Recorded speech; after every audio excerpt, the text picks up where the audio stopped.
Hello po, lalo na sa mga gymno lover dyan. Flex ko lang ang isa sa aking gymnocalcium.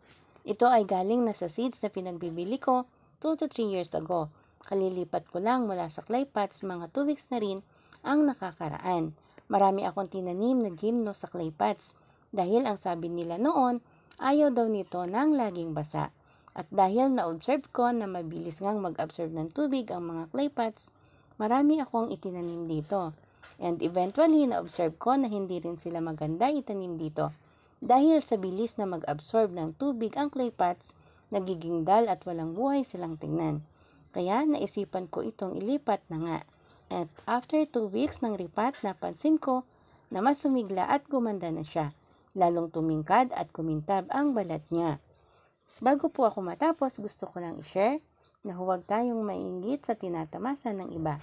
Ang mga pera, bahay, sasakyan, lupa at talento nila ay gawin nating inspirasyon at motibasyon. Tandaan, hindi tayo pare-pareho ng itinakda, ngunit pare-pareho tayong may pagkakataon abutin ang mga tinatamasa ng iba. Ang iba ay ini-enjoy na nila at ang iba ay nagsisimula pa lang. Yun lamang po for today. God bless everyone!